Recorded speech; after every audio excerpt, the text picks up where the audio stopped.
Mesdames et messieurs, vous venez de suivre l'échange entre les deux chefs d'État ici.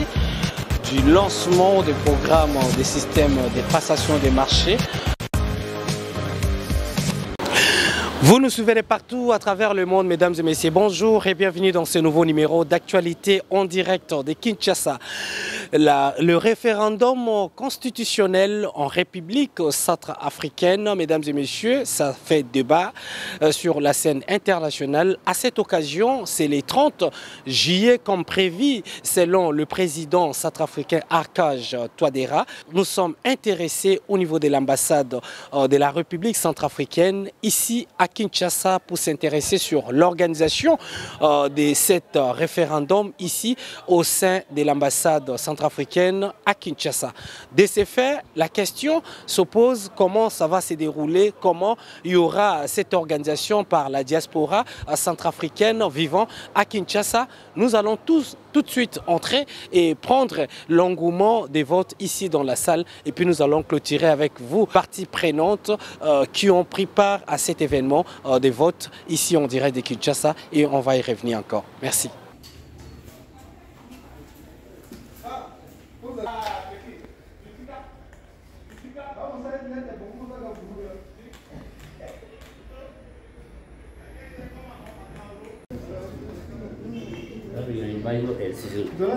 Merci. En tout cas, cette élection s'est déroulée, à mon avis, c'est bien déroulé. Vu que les bureaux de vote étaient déjà ouverts à 7h, à 7h30 déjà, et je me suis présentée à 8h30. J'avais vu que tout était en place, il y avait déjà des votants. Et tout s'est passé dans la transparence et l'impartialité, parce que le bureau de l'ANE était présent, aucun parti politique n'était à l'entrée de l'ambassade. Chaque votant qui votait était obligé de sortir de l'ambassade. Il n'y avait pas d'attroupement, c'était d'abord ça prouve qu'il y a du sérieux, il y a de l'impartialité.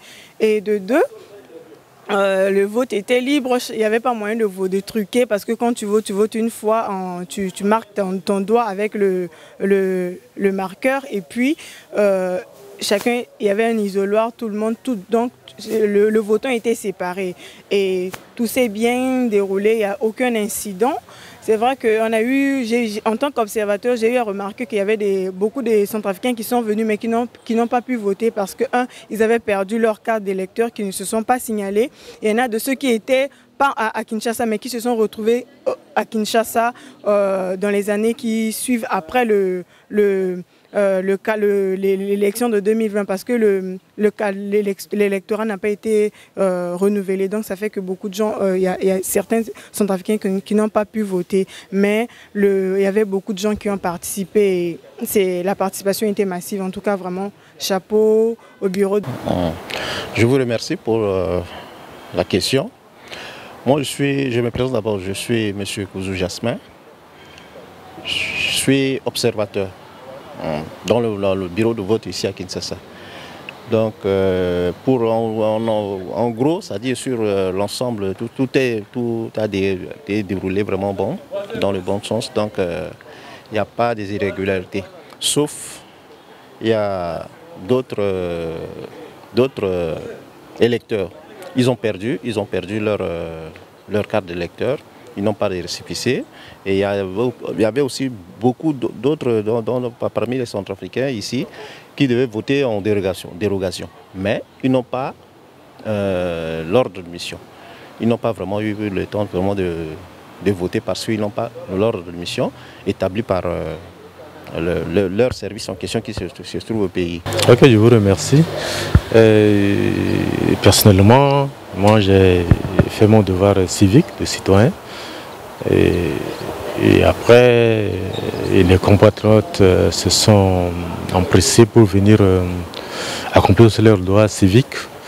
Comme nous sommes un dimanche, il y en a qui étaient partis au culte et tout.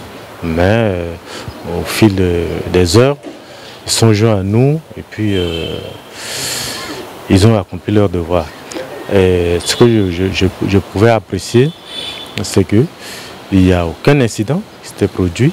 Tout le monde est venu dans la quiétude, toute quiétude, dans la sérénité pour accomplir son devoir civique. Merci beaucoup. Ce que je peux vous dire, c'est que durant la campagne référendaire effectivement, il y avait des petits accrochages. Et je me suis intervenu personnellement pour mettre fin à toutes ces polémiques qui ne riment à rien, qui ne peuvent pas nous avantager. Les uns des autres, puisque c'est une campagne, il y a des partisans de oui, il y a des partisans de non, de l'abstention, tout et tout. Mais ils vont se rentrer dedans. Et heureusement qu'ils ont compris l'ampleur de la chose et chacun s'est retenu.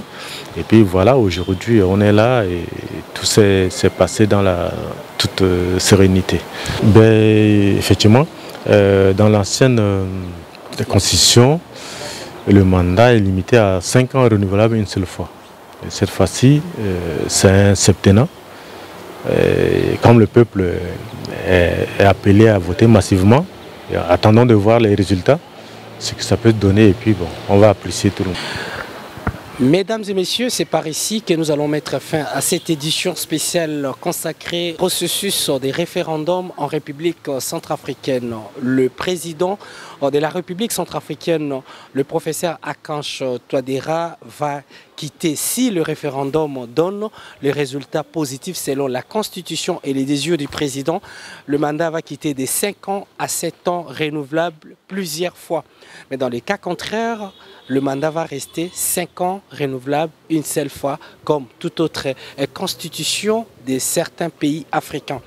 Merci pour votre attention parce que vous venez de suivre les interviews à chaud, mais également à plusieurs ambiances qui se sont déroulées ici au sein de l'ambassade. Restez connectés pour plus de détails sur les résultats de ces référendums pour la République centrafricaine. À très bientôt. Pour vous informer de l'essentiel de l'actualité en République démocratique du Congo, il vous suffit de vous abonner sur Top 243 News TV, également nous lire sur www.top243news.com. Au nom de toute la rédaction, nous vous remercions.